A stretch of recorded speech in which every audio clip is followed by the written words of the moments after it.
So welcome back to another episode of Reboot, and as I mentioned on the last video, it's great to to bring some friends into these videos and introduce some new people. So I've known Lee for what, 3 years now? Don't know, bro. About two. Is it two? 3, maybe 20. 20, maybe forever. Possibly. Let's see where this conversation goes. But yeah, I thought it'd be an interesting opportunity to have a chat with Lee and talk about some of the subjects that I guess I've been raising on a few of the most recent videos. I think I made a comment on the last one that I think that, what did I say? That a lot of what's going on in the world is by design, I feel. And we are, as a population, we are divided rather than united, and we'll have a chat about that. And also a levels of consciousness chart, which I think will help to explain a lot of what's going on in the world at the moment. So, yeah, but I'll let Lee introduce himself so that he's not a stranger. Hello, thank you, Ben, and welcome everyone. Well, welcome. Thank you for accepting me into this realm.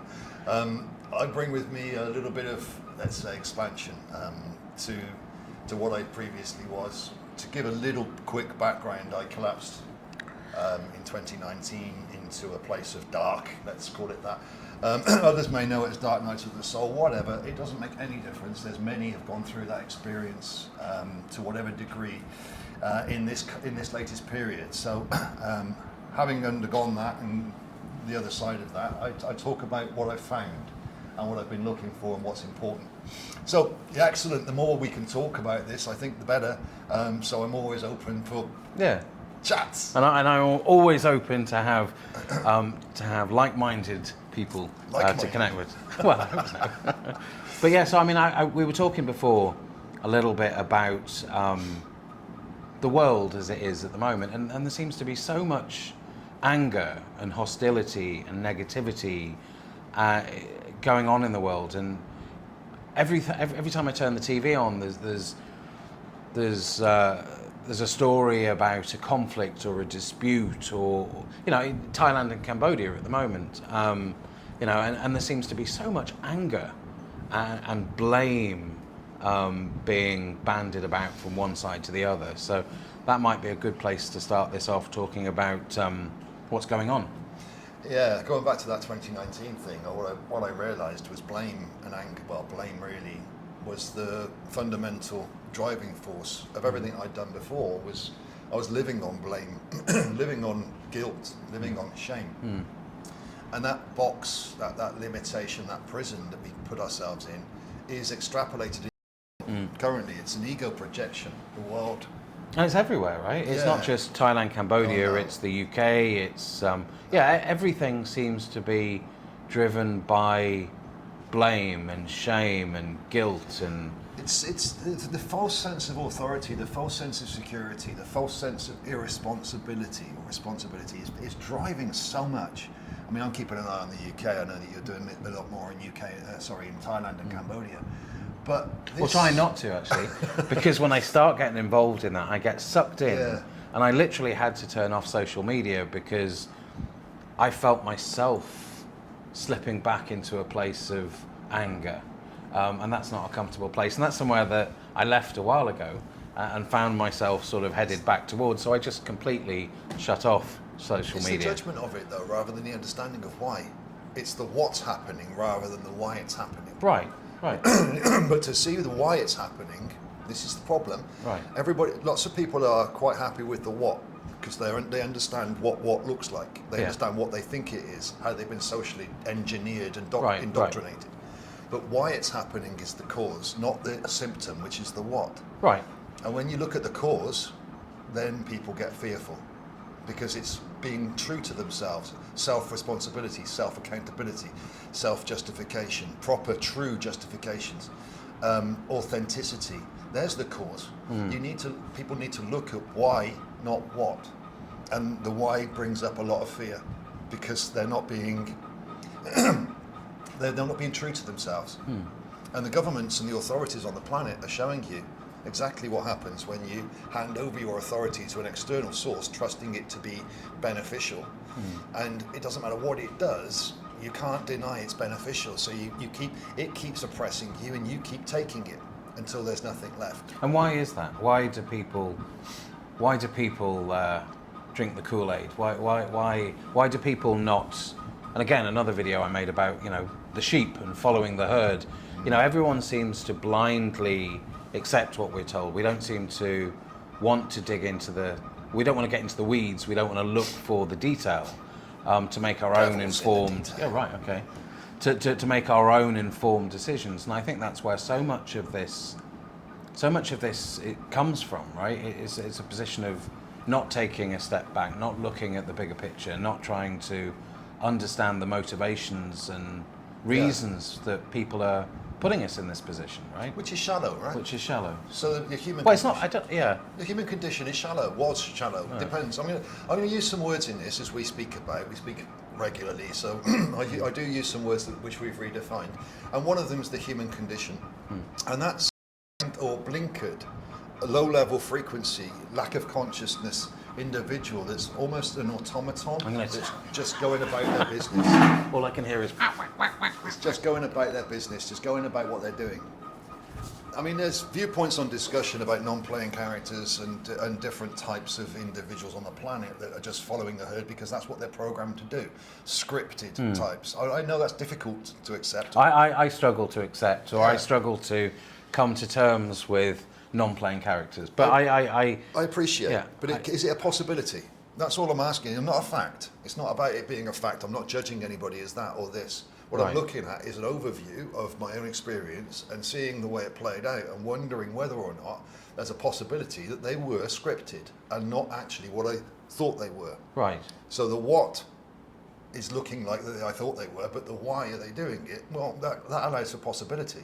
And I think this is important that even, there's been a lot of, maybe we'll come on to this later, but there's been a lot of focus on this comet that's flying or passing through the interstellar. So, and I'm getting a lot of content in my feeds on various different social media applications, which I can't escape, that's talking about, alien crafts and so on and so forth. But I think the biggest challenge that a lot of us have isn't necessarily what you're saying, it's allowing ourselves to take a step back and say, is there a possibility? So the implication of that. Right. And what that means, and that the fact that for all our lives, we haven't seen that. It was there, picture. though. It was there. And this is the thing with a lot of this. The truth is always there. It's just we didn't see it. And I was the same before 2019. I was blinkered and lived in a prison that was self-imposed. Right. And blow those walls down, and another one create, and another one, and another one. There's these layers of limitation. I call it limitation. Limitation in belief. Concept. How far can you believe? Now, I'm not saying it has to be fact, but where's your imagination gone if you can't allow for possibility? And if creation is infinite, if, then why would we limit it to what we believe it to be? It's an infinity. What I can say, though, categorically, is the more that you unlimit your belief systems, the more peace you feel, because you are unlimited. The only thing that's keeping you limited, everybody limited, is the belief that's imposed by these control systems. And you're talking about countries, governments, scholastics, teachings, education, scientists, doctors, medical industries, the war machine. All of these create this huge element of fear. They've already built in dog loads of complexity, and people are informed that they're not informed. You're not capable of making a choice. We need to make it above you from a supranational state, which is basically. So why do we dominant. allow that to happen? I think this stems. It could be. I'll go into a possibility. It could be the hybridization and the lowering of the consciousness of the frequency of the human condition to be able to farm it more succinctly. Could be. But it's much more likely to be an aspect of the way we are born, needing nurture. We need nurture. We need survival. We need warmth. We need a family. We need that environment. So we have this externalized. We have this externalized Almost guardian. guardian. First and foremost, it's the parent, the mother. And if we don't get fed, if we don't get warm, tantrums. So the only way the mother will know is if we need anything is by our outbursts. So we replaced our mother with our government or right. our... So at six-ish, we create an identity. Right. So before that, we haven't got one, no memories really. You could say that we have, some have, but really no, not generally. And then we create our own ID, right, which is ego, lower ego, but it's running on this demand to receive what I need. And it's not what you need, is it? You don't need another lollipop. And validation. Right. And yeah. I mean, I remember, even going back to my early years, you had to follow a path in order to be, to fit in. Right, socially normalised. Right. And all of this is indoctrinated and pushed into you via the parental structure, family structure, schools, friends, and it's all systemic. It's all socially controlled. The thing about that is you can't see fault with the guardian.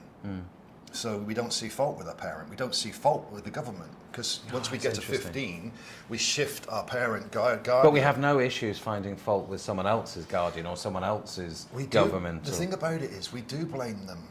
But we use the blame as an excuse for our own drive. Right. So I feel shit because of them. Right. I feel bad because of them. Right. And that's that because of. And the finger pointing Right. gives us a false sense of safety or false sense of righteousness. It's their fault I feel like this. That's a blame that's pointed at somebody else, at your own lack of ability to be Look okay. inward. Yes. Right, okay. So this is projected outwards, and This is all ego-driven. the human condition is a projection. Right. Everybody, yes, projects their fears onto another. Really interesting way of putting it. Yeah. I think this will show. 2 cups. Both of these are people. Both of these are innocent. Innocent. Never done anything wrong in their lives. This one says something to this one. This one takes offence. This one, from innocence, creates guilt. Moves to guilty and stays innocent, but projects the guilt onto this one. Says, you did this to me. Right. They didn't.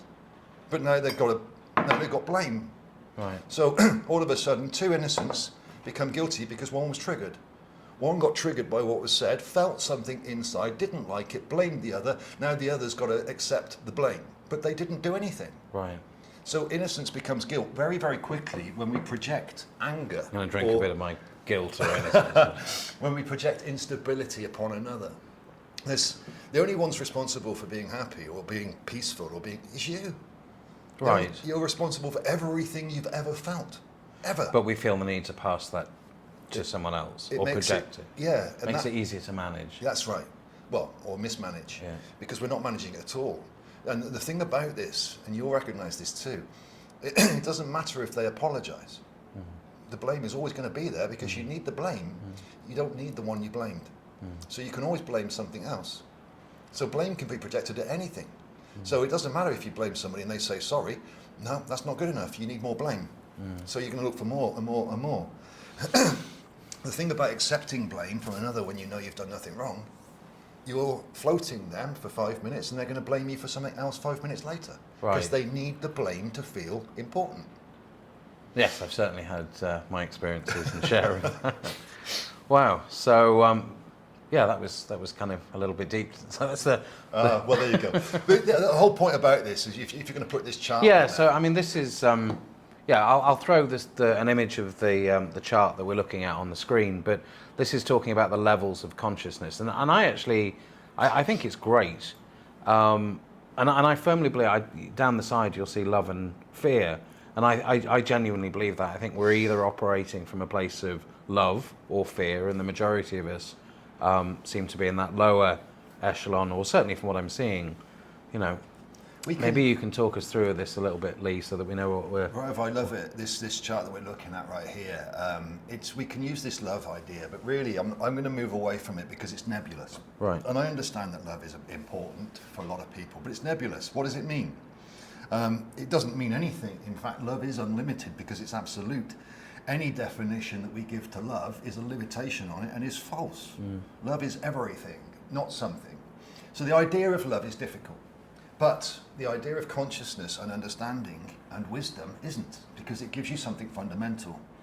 So as we move up this chart from the bottom, which is where my life experience certainly was for 49 years of anger, basically, for certainly 35 of it, then you get to this area called courage, neutrality and willingness, acceptance. Acceptance is the key here. Can you accept or not? Pride is the one that takes acceptance down back into the lower types and gives it more archetypes, the lower archetypes of blame, reasons, justifications that are not virtuous. They're just transitional, temporal. So acceptance then leads to wisdom. And that's where the people need to be. This is where we are currently in this what's called purgatory, effectively purgatory. From you were talking about earlier, from hell. Well, look at the colours. They're also relative to the chakras, but they're not real either. So hell's not real either. It's all a state of mind. So these frequencies are representative. So acceptance is the gateway Yes. to some of these higher consciousness states. Can you accept it's your responsibility? No. Pride. If you do accept, then what opens up over time is possibility, probability, and a change of action, which leads to wisdom. You remember your truth and you act upon it. But if you don't accept, you close it down. The lower ego stays important. Your sense of self-authority and sense of righteousness. Look, I'm right. They're to blame, right? You see, can't you? You can see why. We've done it. We've all done it. That doesn't work, because then you need it next time and next time and next time. It's like a drug. So this mental illness and this drug abuse. Well, blame is a drug. Without blame, what have you got left? Without feeling, without guilt. Imagine living without guilt. So yeah, I mean, this is all, and I think no, I genuinely, I don't think there's these levels of consciousness. I think all of us will recognise where we sit within that consciousness level, Up I think down as well. So it's not all at once. These frequencies you can move through. Oh God, absolutely. I mean, I'll watch something on TV and I'll find myself feeling anger at what I'm watching, and then the next minute when I've switched it off, I'm slightly more balanced. And when you get to the higher ones of these, you don't feel those things. You recognize them within as part of the previous frequencies. So this is the supracausal you're talking about. When you can maintain a higher frequency inside of this, the lower ones aren't felt, but they're represented. They're represented.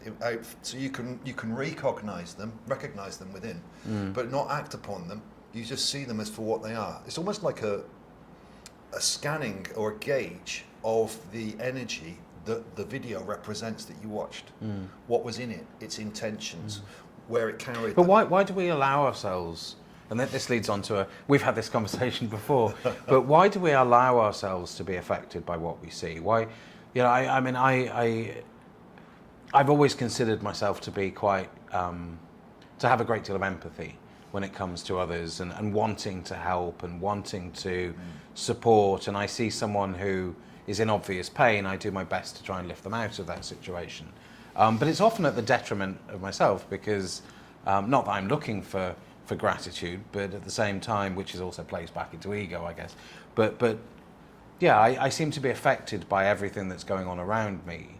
And yeah, you made a good point about that, and throwing a lifeline and being pulled in. Yeah, and I think a lot of us suffer from that. Company.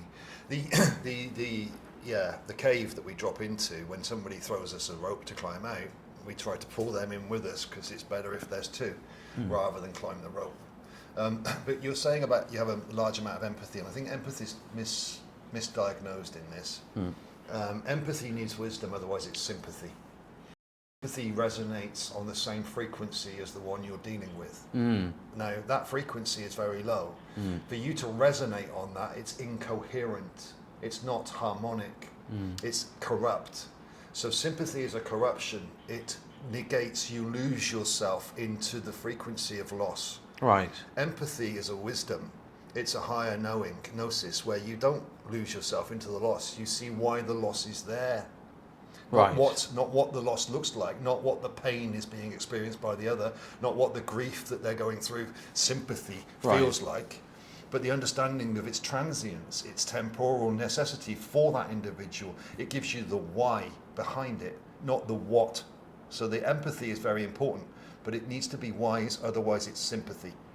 Yeah, and yeah, I spent a lot of my life supporting others, and come to realise How'd that go for you? it didn't. Right, It didn't because go it was well at all. sympathetic, and it was down in these bottom floor Yeah, levels. and You wanted something back, I wanted to help.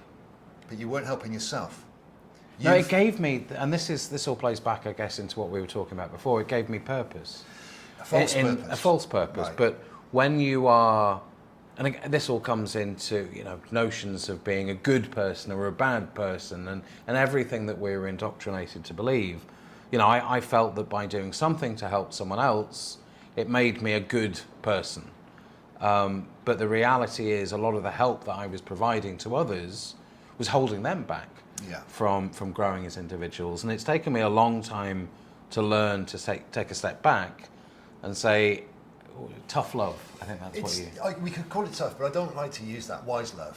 Wise It's love. much more better, because it's much more appropriate. But when we're offering ourselves, when we're crucifying ourselves for another, it's because we are unconscious of what we're doing.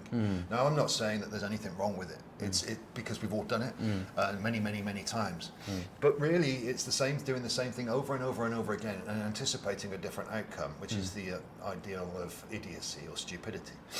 The fact of the matter is, the one that we're not helping is us, but we think we are by helping them, which is pseudo virtue. It's pseudo virtue. It's a creation of the ego. It's not real. You first. So be kind to yourself first. You must love yourself first, and then extrapolate that into the other. If you're loving them and it's costing you, well, how are you loving you?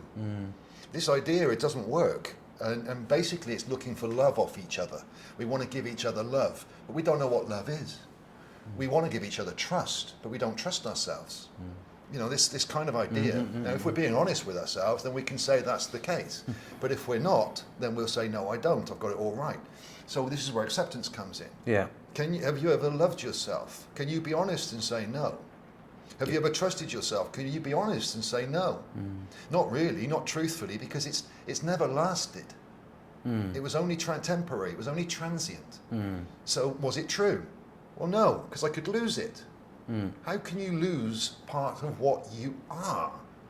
And the funny thing is, yeah, I mean, coming out of years of working in the corporate world, Yes. you know, absolute certainty on what I was doing. There was no question in my mind that what I was doing was the right thing for the business. Yes. So that was all framed within a box of. But when it came to my own personal life, yeah, there isn't a rule book, and all the rule book that we were given was flawed from an early age. To believing to be accepted, you had to do this.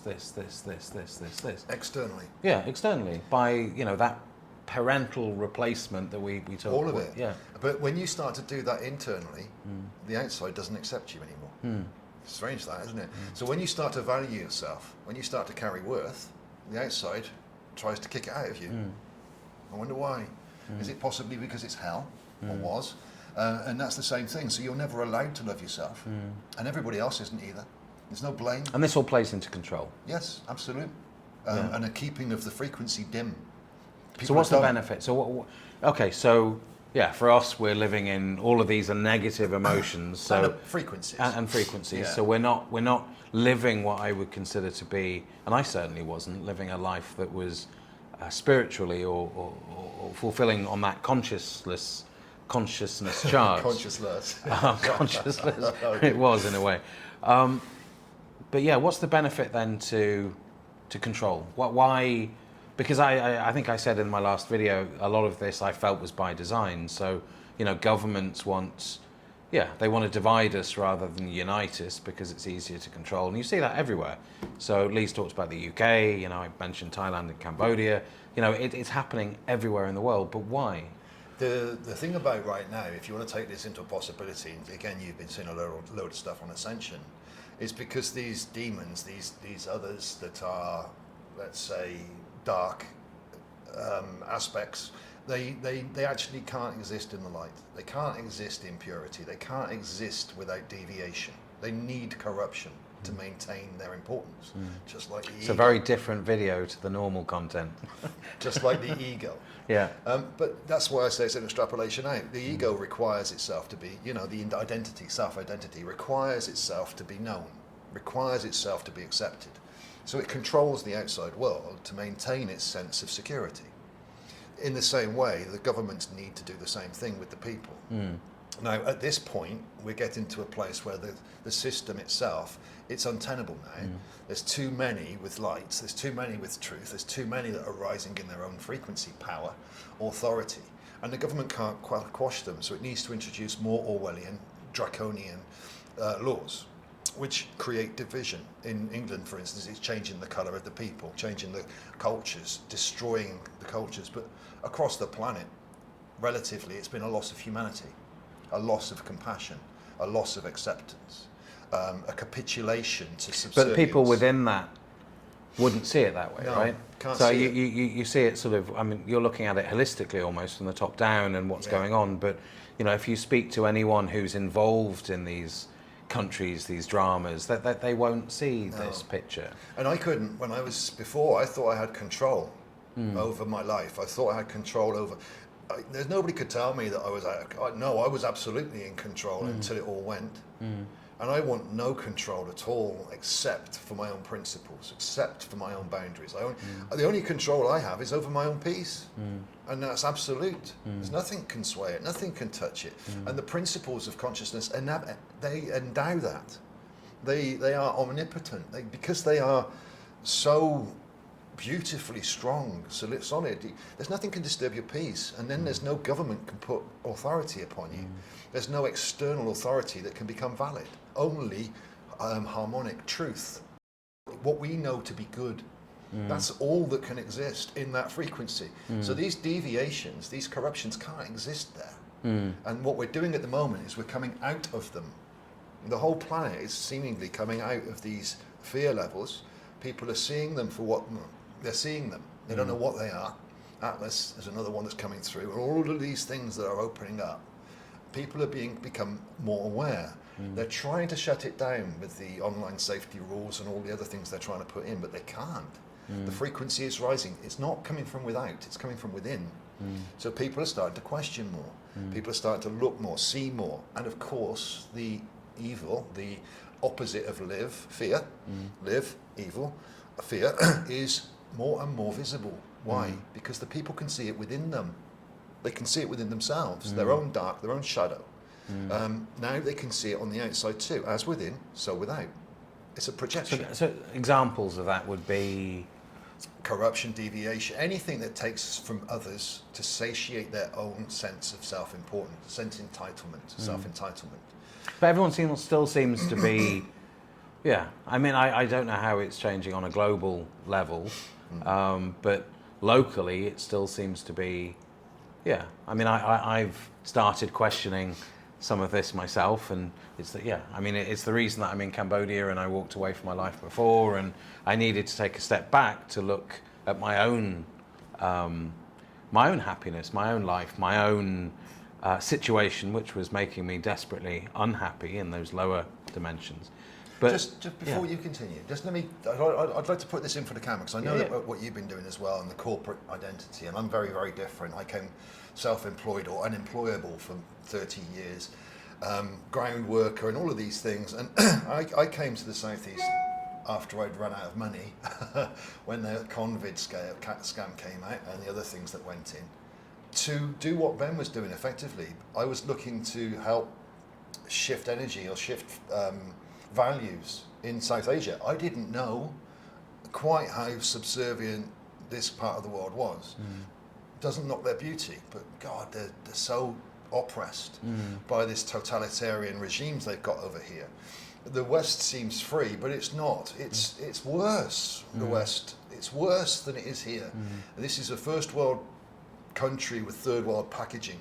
The West is the opposite. Opposite, man. Third world with first, directly the opposite. And people, and the entitlement, the ego control systems in the West are so different. Here, they've still got some structure of culture. They've still got some structure of humanity. And I think that's why so many people find themselves in this part of the world because Yeah. they were searching for. I mean, being absolutely honest, and I think we have to be occasionally, all the time, is I probably wouldn't have met Lee in the UK. We probably wouldn't have No, crossed paths. absolutely But not. you know, I think that coming to this part of the world, like so many people do, in search of something. In my case, it was to try and find happiness again.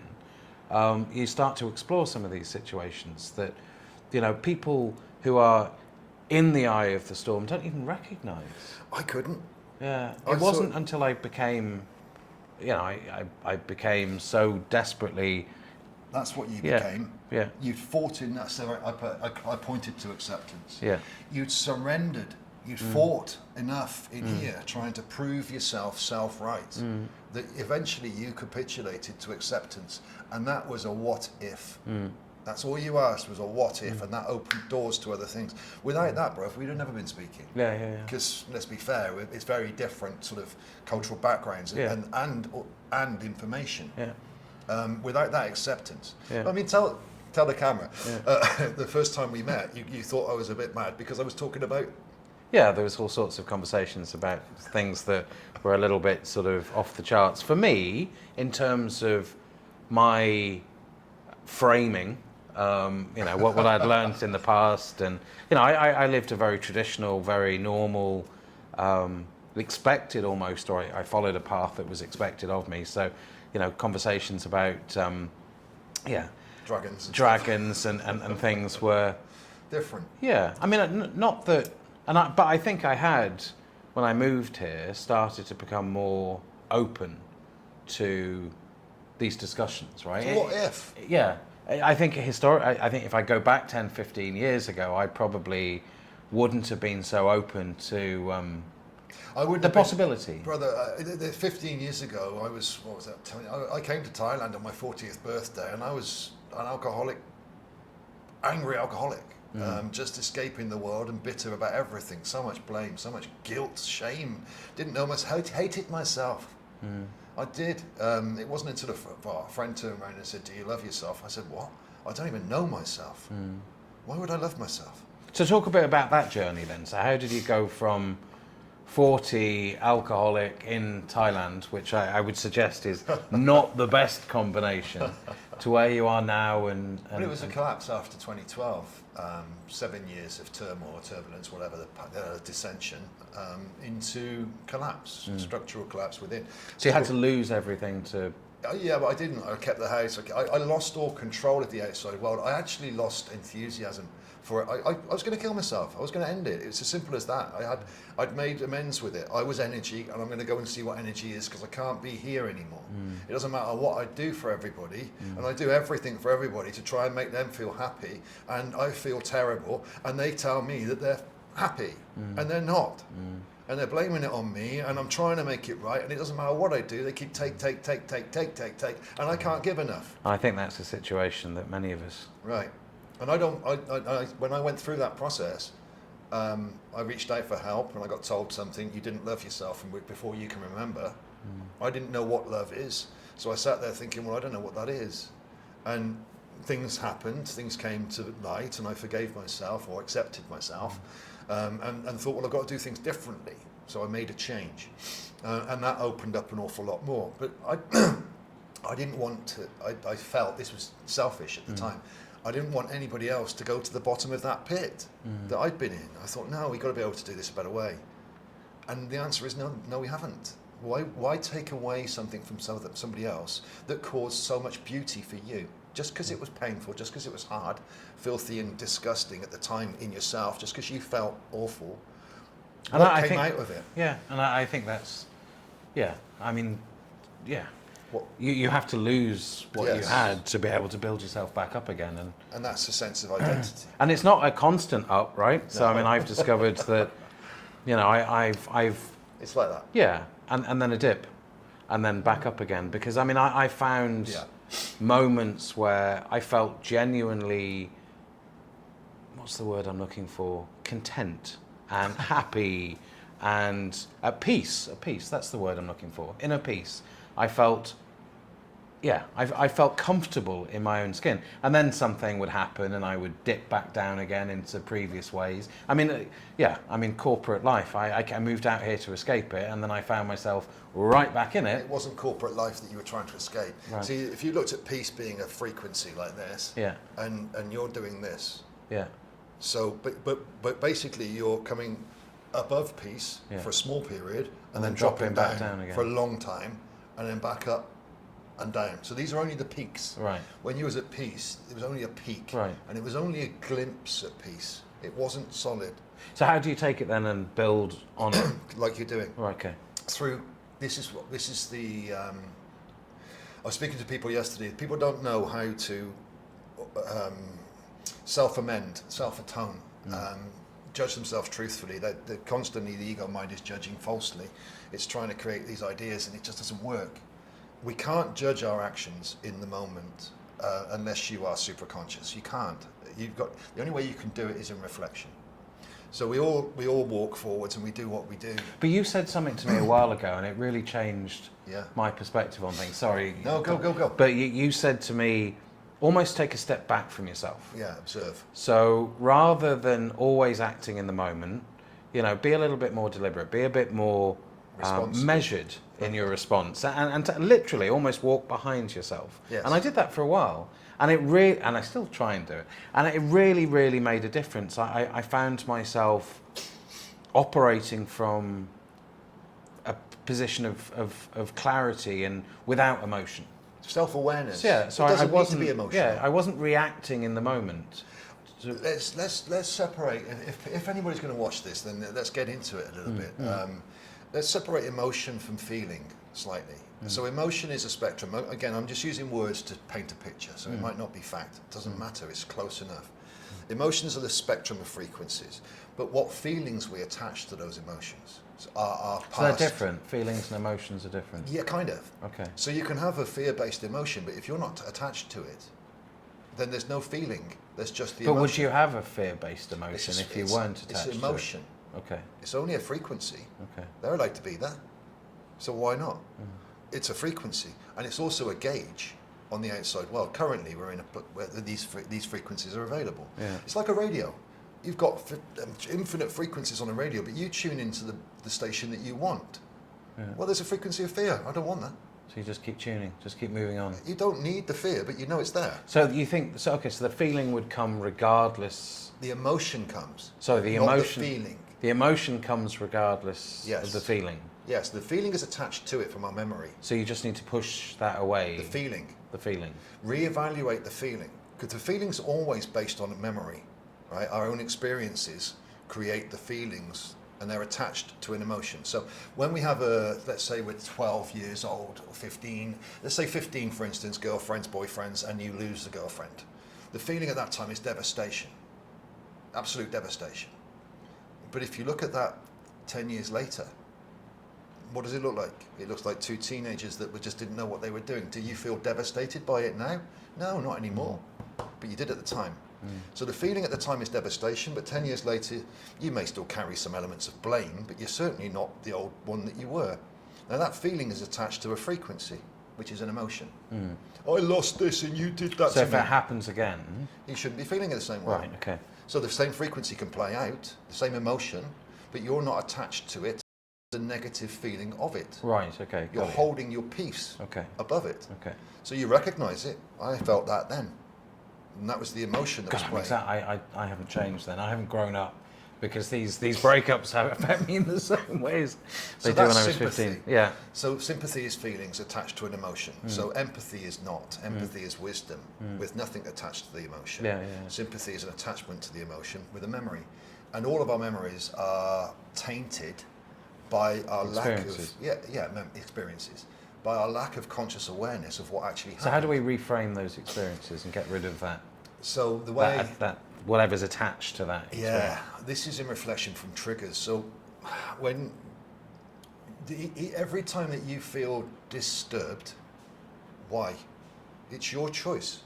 It's not the other that's doing it to you. It's you that's doing it to yourself. And that's how taking a step back helps you to distance yourself from that trigger or that emotion. Yeah, this isn't triggerable. When you step back into the higher, just the observer, which is more you than the actor. So this is an actor and this is the observer. The actor plays the role, scripted. The observer makes the script. So now you can see up here what's actually happening, but down here you feel it. Right? So it's very real here, but up here it looks different. If you can maintain this, then And that really helped in a way because, yeah, I can't remember exactly what was going on in my life when you suggested that to me, but it really made a difference. back. It's not you. You're not your feelings. You're not your thoughts. And it's the same way as when you're driving, particularly in this part of the world where there are various triggers around every corner. If you do take a step back, yeah, you kind of don't find yourself embroiled in all that sort of negativity and emotional. The actor is ego, basically. The actor that plays the role doesn't question why, doesn't sit up here, doesn't give true overview, gives self-importance. Could just be seen as the lower ego playing out, the sense of identity. I need purpose, I need a role, I need to prove it out there, right? That's the actor. But the overviewer is creation or consciousness itself. It doesn't need anything. The actor does. So the actor plays out lack, which is fear, and the overview plays out love, which is absolute. This is full of consciousness, this lacks consciousness. This one wants to be important, this one is important, but only within it, not out there. So these ideas move, people go like this a lot. This is probably what you're talking about with the sways in and out. Yeah. When you're here, you're peaceful. When you're here, you're not. Why? So So how do we remain in that place of peace and That's self at the moment self-discipline. It takes discipline and willpower to uncover the hidden depths that each carries within them. So we could call them shadows if you wanted, or lack of light. If we called light information, consciousness, ability to see, oversee, not small, not survival bubble, not fear, but overview, this is light. When we dim down, we get anxious, fear-based thoughts, concepts, I'm not good enough, and all of these words come into the mind. But they're self-created. And that's a disconnection. When I was talking about your mother when you were born, well, we were disconnected from our own sense of truth, let's say. I can go into this a lot deeper, but not for this. There was a detachment from our own unconditional love. We were never taught to love ourselves unconditionally. We were always taught to love them unconditionally and find value from that, which is a loss of the self to the outside world. This happened before we can remember. So everything that we've acted upon was always looking for agreement or importance from the outside world back. validation? Validation, that's the word. We wanted it back, but we never gave it inward. We never give it ourselves. So we're looking, constantly seeking this from that first disconnect from our own authority to a sense of needing authority. Now we did when we were born because we needed the mother guardians. So that's our loss of authority, our disconnect. We were also cut at the cord, which disconnected us from the mother again, our own sense. Now we could go back into soul contracts and before we even came here, doesn't matter. Let's get this in this narrative. So we were disconnected, whatever degree. We never learnt that we were enough. We always needed others, which is fine in a tribal situation, but really all it did was drained everybody. And the ones that didn't give, took it all, and they did nothing with it. They take from you and then create more blame. You know what? So all the good that we tried to give to others, they turn it around, make it filthy, and then demand more. It's just some.